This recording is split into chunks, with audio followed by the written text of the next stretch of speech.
আসসালামু আলাইকুম প্রিয় দর্শক। আজ সারাদিন মানে শুক্রবার সারাদিন এবং গতকাল সন্ধ্যার পর থেকেই একটা কথা, একটা আওয়াজ, একটা আলোচনা সারা দেশের সাধারণ মানুষের মধ্যে ছড়িয়ে পড়েছে। সেটা হলো ডক্টর ইউনূস সাহেব পদত্যাগ করতে চাচ্ছেন, পদত্যাগ করতে চাচ্ছেন, পদত্যাগ করতে যাচ্ছেন নয়, চাচ্ছেন। কেন চাচ্ছেন? যে উনি বিরক্ত হয়ে যাচ্ছেন, উনি হতাশ হয়ে যাচ্ছেন, উনি ভাবছেন যে ওনাকে সবাই পর্যাপ্ত পরিমাণ সহযোগিতা করছে না। যেহেতু সহযোগিতা করছে না, তাহলে উনি কাজ করবেন কিভাবে? উনি কাজ করতে চান, এই হলো বেসিক। তো এই কথাগুলিতে বললেই যে মানুষ আবেগ আপ্লুত হয়ে যাবে, সেই বাস্তবতা বোধহয় এখন আর নাই। হতো আজকে থেকে যদি 9 মাস আগে উনি কথা বলতেন যে সবাই আমাকে সাহায্য করছে না, সহযোগিতা করছে না, আমি থাকবো না, মানুষ আবেগ আপ্লুত হয়ে যেত, মানুষের তো ঝাঁপিয়ে পড়তো। দেখুন, একটা জিনিস আমি এই প্রসঙ্গটা বলি যে এই কথা উনি যে পদত্যাগ করতে চাচ্ছেন অথবা পদত্যাগ করতে আগ্রহ প্রকাশ করেছেন, বিরক্তি প্রকাশ করেছেন, এই বিষয়গুলো কালকে সন্ধ্যার পর থেকে আমাদের কাছে আসলো কিভাবে? বিভিন্ন মিডিয়ার মাধ্যমে, সোশ্যাল মিডিয়ার মাধ্যমে। কিন্তু এই নিউজটার, এই ইনফরমেশনটার প্রধান এবং প্রথম সূত্র কে? প্রথম সূত্র হচ্ছে মিস্টার নাহিদ ইসলাম। উনি একসময় ইউনূস সাহেবের ক্যাবিনেটের মেম্বার ছিলেন। উনি বৈষম্যবিরোধী ছাত্র আন্দোলনের একজন নেতা ছিলেন এবং পরবর্তী সময়ে উনি এনসিপি নামক যে পার্টিটা গঠিত হয়েছে, যেটাকে অনেকে কিংস পার্টি বলেন, সেই এনসিপির বর্তমানে প্রধান ব্যক্তি উনি প্রধান মুখ। তো এনসিপির নেতা বলেছেন, আমি কালকে থেকে এটা অপেক্ষা করছিলাম যে উনি যে বললেন আসলে কি ডক্টর ইউনূস চাচ্ছেন এরকম কিছু করতে? আসলে কি ডক্টর ইউনূস হতাশ? আসলে কি উনি কারোর ওপর ক্ষুব্ধ? এই বিষয়গুলো জানার জন্য আমি তখন থেকে অপেক্ষা করছি। তো আমার অপেক্ষার পদ্ধতিটা কি, আমি কি কার কাছ থেকে জানতে চাই? দেখুন, ডক্টর ইউনূস সাহেবের একটা প্রেস উইং আছে। আমার জানা মতে এত বিশাল আয়তনের প্রেস উইং বাংলাদেশের আর আগের কোনো সরকার প্রধানের ছিল না। অনেকগুলি লোক এখানে আছে, press secretary, deputy press secretary, assistant press secretary, এরকম অনেক পদ, এবং সবাই যার যার মতো শার্প। এবং প্রেস সেক্রেটারি তো বিশাল ব্যক্তিত্ব, এবং উনি তো মানে এতটা দায়িত্ব নিয়ে কথা বলেন, জানে অনেক সময় উপদেষ্টার মতো বলার সাহস পান না, উনি সেটা বলে ফেলেন। ম্যান্ডেট নিয়ে অনেক কিছু বলে ফেলেছেন, ওনার কথা তো আর বলাই বাহুল্য। ওনাকে সবাই চিনে, এতটাই চিনে যে একজন ওনার সঙ্গে ইন্টারভিউ নেওয়ার সময় একজন প্রশ্ন করতে এমনও বলেছিলেন যে ওনার ভাবসাব দেখে মনে হয় দেশটা উনি এবং ডক্টর ইউনূস চালাচ্ছেন, আর কেউ না। যা হোক, সেটা অন্য প্রসঙ্গ। তো আমি আশা করেছিলাম যে এদের কাছ থেকে কোনো একটা রিয়াকশন আমি পাই কিনা, এরা কেউ বলে কিনা এই যে ডক্টর ইউনূস পদত্যাগ করতে চাচ্ছেন। আনফর্চুনেটলি এখন পর্যন্ত পাইনি। তাহলে তারা কেউ বলেননি কিছু। কে বলেছেন? নাহিদ ইসলাম। কেন নাহিদ ইসলাম? কেন? নাহিদ ইসলাম কি সরকারের মুখপাত্র? তা তো নয়।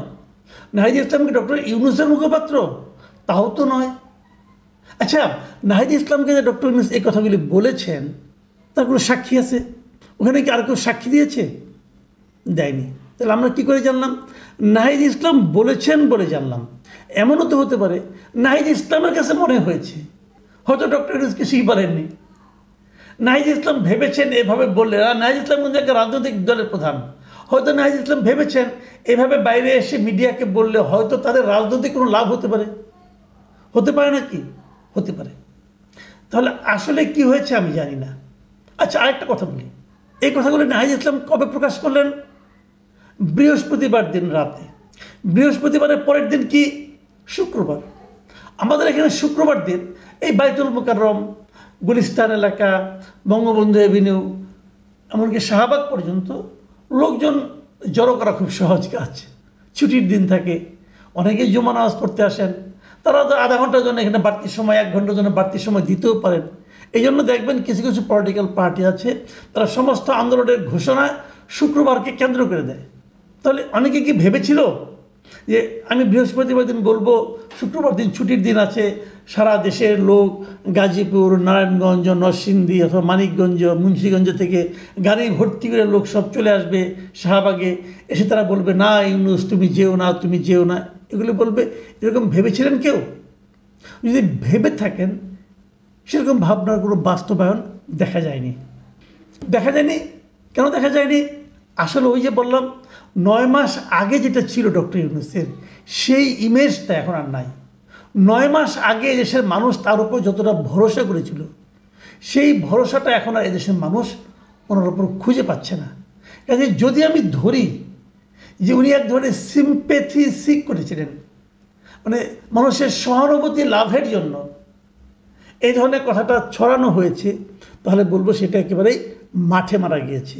এবং মাঠে মারা যে যাবে, এই বাস্তবতাটা পর্যন্ত উপলব্ধি করার, বোঝার মতো সক্ষমতা ওনাদের নাই।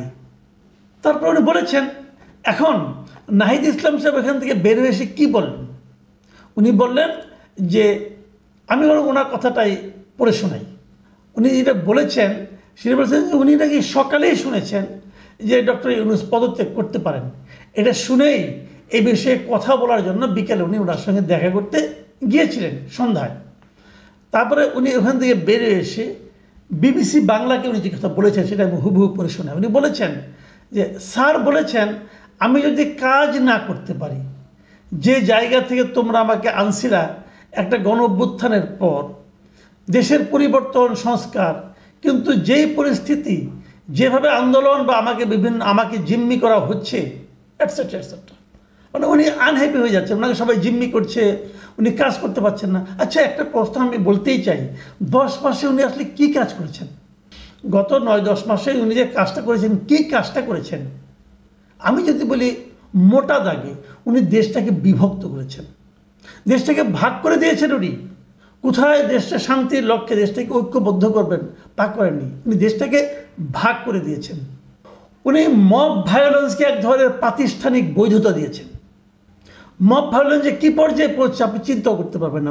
আপনারা চিন্তা, আমি ভুল বললাম, চিন্তা করতে পারবেন না কেন? আপনারা তো দেখছেন, পৃথিবীর অন্য কোনো দেশের লোক চিন্তা করতে পারবে না আমাদের এখানে মব ভায়োলেন্সের নামে কি হচ্ছেটা কি। যে কোনো একজন লোকের দিকে আঙুল তুলে বললেই হলো সে স্বৈরাচারের দালাল, বললেই হলো সে স্বৈরাচারের দোষর, তাকে ধরে পিটাও মারো, কেউ কিছু বলবে না। এই বাস্তবতা হয়েছে। কয়েকদিন আগে দেখলাম ধানমন্ডিতে এক ভদ্রলোকের বাড়ি ঘেরাও করেছে কয়েকজনে, ঘেরাও করে বলছে উনি স্বৈরাচারের দোষা, তাকে অ্যারেস্ট করতে হবে। পুলিশ বলছে ওনাকে তো আমি অ্যারেস্ট করবো, কোন মামলায় করব? মবের যে লিডার সে বলছে আগে অ্যারেস্ট করেন, তারপর আমি যে মামলা দেব। ভাবুন কোন দেশে আছেন আপনি? এই দেশে চলেছে। তাকে পুলিশ ধরে নিয়ে গেছে, ওই মব যে করেছে সে, যে ওই ভায়োলেন্স করে, ভায়োলেন্সের নেতা যিনি তাকে ধরে নিয়ে গেছেন, এনসিপির আরেক নেতা যে তাকে ছাড়িয়ে এনেছে। মানে এনসিপি ওই মব ভায়োলেন্সকে এক ধরনের প্রাতিষ্ঠানিক বৈধতা দিচ্ছে। আপনি এই কাজটা করেছেন, আপনি আর কি কাজ করতে দেয়নি আপনাকে বলেন তো দেখি? একটা কাজ বিএনপি শুরু থেকে বলছে, আপনি নির্বাচন জবেই করেন একটা রোডম্যাপ আমাদেরকে দেন। আপনি এখনও রোডম্যাপটা দিতে পারেন নাই। কেন দিতে পারেন নাই? কোনো লজিক নেই আপনার। আপনি এত কিছু করবেন, এত কাজ দেখাবেন, একটা নির্বাচনের রোডম্যাপ দিতে পারেন না আপনি। আপনি বলতেন যে আমি এটা 5 বছর পরে করবো, আমরা জুন মাসে করবো, কোন মাসে করবেন, কীভাবে করবেন, একটা রোডম্যাপ চাওয়া হয়েছে আপনার কাছে, দিতে পারেন নাই। সবসময় এখানে এক ধরনের অস্পষ্টতা, এক ধরনের কুয়াশায় ঢেকে রেখেছেন আপনি নির্বাচন বিষয়টাকে। কেন? কোনো যুক্তি আছে? আন্দোলন হচ্ছে, আপনি একটা আন্দোলনও ভালোভাবে মেটাতে পারেন নাই। আন্দোলনগুলি যে হচ্ছে, মানুষের যে দাবি দেওয়া থাকবে না? এরকম দেশে, গরিব একটা দেশে মানুষের মধ্যে হাজার রকম দাবি দেওয়া আছে। দাবি দেওয়াগুলি যৌক্তিক কি অযৌক্তিক কখনো বিবেচনা করে দেখেছেন? কেবল আপনি দেখছেন যে এনসিপি কোনো দাবি নিয়ে আসে কিনা। এনসিপি দাবি নিয়ে আসলে সেগুলো সব বাস্তবায়ন হয়ে যাচ্ছে। এনসিপি ছাড়া আর কারো দাবি কোনো বাস্তবায়ন হচ্ছে না। এই যে এখন যখন আমি কথা বলছি, এখনও তো শহীদ মিনারে দেখলাম পল্লী বিদ্যুতের কয়েক হাজার লোক গত 3 দিন ধরে বসে আছে। আপনি জিজ্ঞাসা করেছেন তারা কেন বসে আছে? ওই যে কয়েক হাজার ফ্যামিলি, তাদের দাবির কোনো যৌক্তিকতা আছে কিনা আপনি একবার বিচার করে দেখেছেন? দেখেননি। বিচার করার জন্য কোনো কমিটি করে দিয়েছেন? দেননি। আপনারা অপেক্ষা করছেন যে কবে তারা ওখান থেকে মিছিল করে যমুনার দিকে আসে। তারা কত আপনি কিছু করবেন না। যমুনার সামনে না আসলে আপনি হয় না। এই যে এতগুলি লোক মারা গেছে শহীদ, তাদের এখনও যাদের দেওয়ার প্রতিশ্রুতি দিতে পেরেছেন? পারেন নাই। এই যে এতগুলি লোক আহত হয়েছে, কয়েক হাজার লোক আহত হয়েছে, সবার সুচিকিৎসা করতে পেরেছেন? না, তাও পারেননি। আপনি কাজ করতে পারছেন না বলে হাহুতাশ করছেন, হুমকি দিচ্ছেন আমি পদত্যাগ করব। পদত্যাগ করে মানুষের সিম্প্যাথি আদায় করতে চাচ্ছেন। কেন? বিরোধটা কোথায়? আপনার সঙ্গে বিরোধ হয়েছে বিএনপির সঙ্গে বিরোধ হয়েছে কিছুটা আর্মির সঙ্গে। বিএনপি যা বলেছে সেটা আপনি বাস্তবায়ন করতে চাচ্ছেন না, অথবা পারছেন না, অথবা আপনার ইচ্ছার বাইরে গেছে। ইশরাক একজন লোক একই কাজ করেছে। চট্টগ্রামের সিটি কর্পোরেশন ডাক্তার শাহাদাতকে আপনার শপথ করিয়েছেন, সেই একইভাবে ইশরাক আদালতে রায় নিয়ে এসেছে, তাকে আপনি শপথ করতে দিচ্ছেন না। আপনার এক উপদেষ্টা তাকে শপথ করতে দিবে না। তার ব্যক্তিগত জেদ এই কারণে কাজ করছে, জেদ এবং অনভিজ্ঞতা আমি বলবো। আপনি সেটাকে সাপোর্ট করে বসে আছেন। আর্মির সে সেনাপ্রধান তার ঊর্ধ্বতনদের নিয়ে একটা মিটিং করেছেন। সেই মিটিংয়ে তারা কী কী দাবি করেছেন, যে কথাগুলি বলেছেন সেটা মধ্যে মন্দ কথাটা কোনটা, সে কথা তো আমি মনে করি জনগণের ইচ্ছার প্রতিফলন ঘটেছে। উনি বলেছেন মোটা দাগে কয়েকটা কথা। একটা কথা হলো যে ওনার করিডোর দেওয়ার বিপক্ষে উনি বলেছেন। অন্যায়টা কী হয়েছে, রাখাইনে করিডোর দেওয়ার পক্ষে কি আপনার ডক্টর খলিল, যার অতীত ইতিহাস নিয়ে নানা রকমের স্ক্যান্ডাল, ভালোভাবে পড়া যায় না, দেখা যায় না, দুর্গন্ধ চলায়, সেই খলিল সাহেবের বক্তব্য নিয়ে আপনি নাচতেছেন। খলিল সাহেবের দেশের প্রতি কোনো মায়া আছে? কিছু না হলে সে দুদিন পরে আবার চলে যাবে বিদেশে। তাকে বানাইছেন জাতীয় নিরাপত্তা উপদেষ্টা, তার জন্য একটা পদ সৃষ্টি করেছেন আপনি। তো এটা নিয়ে আর্মি কথা বলবে না? যদি যুদ্ধ একটা লাগাই দেন, যুদ্ধ তো আর্মিকে করতে হবে, খলিল সাহেব তো যুদ্ধ করবে না। সে তো নিরাপদে ফ্লাইট ধরে আমেরিকা চলে যাবে তার ফ্যামিলির কাছে। তো হলোটা কি? আর্মি আর কি আপত্তি করেছে? আর্মি আপত্তি করছে মব ভায়োলেন্স নিয়ে। তো মব ভায়োলেন্স নিয়ে আপনি থামান না, মব ভায়োলেন্স তারা আপত্তি করতে পারে না। অন্যায়টা কি? আর বলেছে যে ডিসেম্বরের মধ্যে নির্বাচন চেয়েছে। এটা বিএনপিও চেয়েছে। বিএনপি চেয়েছে ডিসেম্বরের মধ্যে নির্বাচন দিতে হবে। এবং বিএনপি এই ইশরাক কাণ্ডকে কেন্দ্র করে যে সমস্ত অপকর্ম হয়েছে তার একটা প্রতিবাদ করে বলেছে যে আপনার দুইজন উপদেষ্টা, ছাত্র উপদেষ্টা, তাদের পদত্যাগ চেয়েছে। এটাকে রাজনৈতিক দাবি, মানা না মানা আপনার ব্যাপার। এবং এই ধরনের দাবি করলে আপনাকে পদত্যাগ করতে হবে, পদত্যাগের নাটক করতে হবে। আমরা জানি আপনি পদত্যাগ করবেন না, এই নাটকটাই করবেন।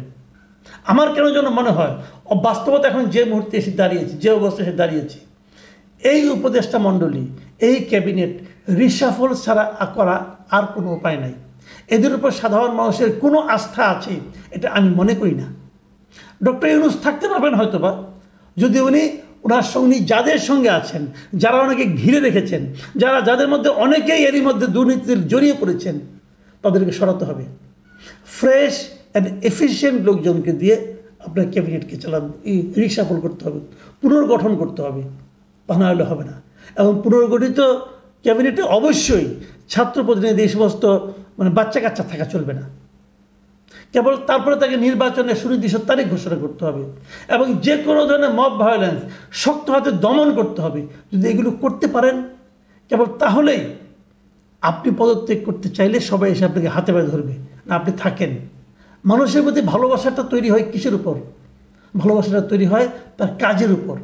তেমন কিছু কাজ করেন, মানুষ আপনাকে আবার ভালোবাসবে।